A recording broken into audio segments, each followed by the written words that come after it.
제발 크기에 대한 욕심 좀 버려. 크다고 다 좋은 게 아니라고. 이거 보면 잘 안 터진다고.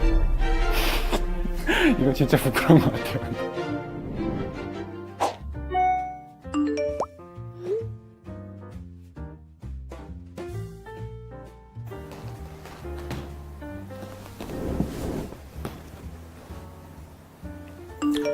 음성톡이 왔네요. 한번 볼까요? 안녕하세요, 쌤. 저는 26살 평범한 직장인이에요. 저는 가슴이 정말 작은 편이라서 시중에 맞는 속옷이 거의 없을 정도거든요. 어렸을 땐 친구들한테 앞뒤가 구별이 안 간다 이런 놀림도 많이 받았고요. 그러다 보니까 자존감도 많이 떨어지고 심리적인 위축감도 많이 느끼는 편이에요. 사실 오래전부터 가슴 확대 수술을 고민해 왔는데요. 이게 아무 병원이나 가자니 좀 무섭더라고요. 가슴 확대 수술을 하기 전에 꼭 알아야 하는 게 있을까요? 네, 사연 잘 들어봤고요. 맞습니다. 많은 사람들이 궁금해 하시는데요. 오늘 가슴 수술은 어떻게 진행이 되는지, 또 가슴 수술에 대해서 부작용은 어떤 게 있는지, 가슴 수술에 대해서 또 자세하게 설명해 드리도록 하겠습니다. 와, 톡이 왔네요. 보형물의 종류가 다양한가요? 라고 질문해 주셨습니다. 보형물의 종류는 재질에 따라서 스무스 타입과 텍스처드 타입으로 나뉘게 됩니다. 이것이 스무스 타입의 보형물인데요. 스무스 타입의 보형물은 딱 봐도 매끄럽게 생겼죠? 조직과의 유착이 적어서 몸 안에 들어갔을 때 자연스럽게 움직이는 출렁임이 있는 특징이 있습니다. 이건 텍스처 타입의 보형물인데요. 딱 봐도 오돌도돌하고 거칠 면이 있습니다. 이런 오돌도돌함 때문에 몸 안에 들어가면 마찰력이 생기고 움직이지 않아서 최근에는 이런 보형물들이 조금 더 안정적이라고 생각하고 모양도 좀 빨리 자리 잡히는 경향이 있습니다.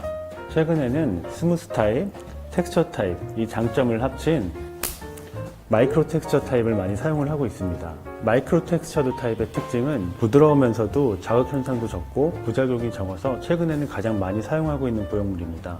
하지만 체형과 가슴 모양에 따라서 본인에게 맞는 보형물이 있으니까 꼭 상담하시고 결정했으면 좋겠습니다. 절개 부위가 궁금하다고 질문 주셨습니다. 절개 부위는 겨드랑이, 유륜절개, 밑선절개, 배꼽절개 이렇게 4가지 경우가 있는데요.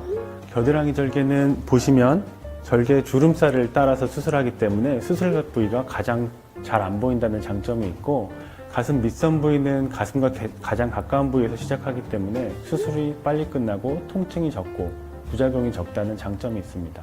수술을 받고 싶으신데 부작용이 많이 걱정되실 것 같아요. 수술이기에 부작용이 있겠죠? 첫 번째는 염증입니다. 보형물에 대한 염증은 보형물에 대한 이물 반응으로 생기기 때문에 최소 처음 수술하고 2주 동안을 조심해 주시면 크게 걱정은 하지 않으셔도 됩니다. 보형물에 대해서 염증이 생긴 경우에는 안타깝게도 보형물을 제거하고 보형물의 주변에 세척이 꼭 필요합니다. 보형물 세척이 끝난 후에 염증이 다 가라앉은 후에 다시 재수술이 꼭 필요하게 되겠습니다. 두 번째는 구형구축입니다. 구형구축은 보형물에 대한 이물 반응과 이에 따른 계속된 염증 반응으로 흉터가 두꺼워지는 질환입니다. 구형구축 마찬가지로 꼭 재수술이 필요하고 구형구축을 일으키는 흉터 조직도 제거하는 것이 필요하기 때문에 재수술에 대한 치료가 원칙으로 되어 있습니다. 최근에는 예전보다는 더 자극이 덜한 보형물을 사용하기 때문에 발생 비율은 낮아지고 있습니다. 비침 현상, 이거를 흔히 리플링이라고 하는데요.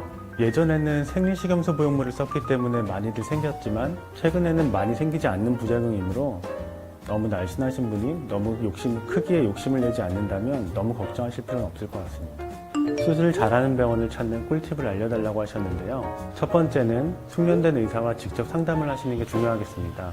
본인 수술을 직접 하시는 선생님과 충분하게 상담을 하시고 결정을 하시는 게 중요하다고 하겠습니다. 두 번째는 체형에 맞는 보형물을 선택해야 되는데요. 너무 날씬하신 분이 너무 크게 보형물을 넣었을 때는 결국에는 촉감도 안 좋고 만족도도 떨어지게 될 수밖에 없습니다.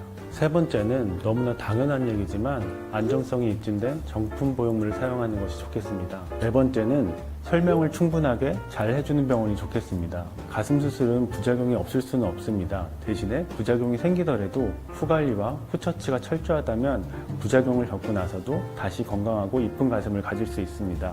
설명을 꼭 잘해주는 병원을 찾으시길 바랍니다.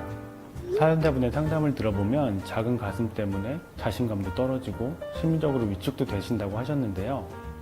수술을 결정할 때 제가 말씀드린 몇 가지를 꼭 염두에 두시고 결정을 하신다면 꼭 좋은 결과가 있을 것 같습니다.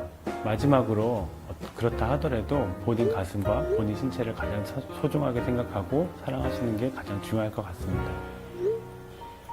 안녕.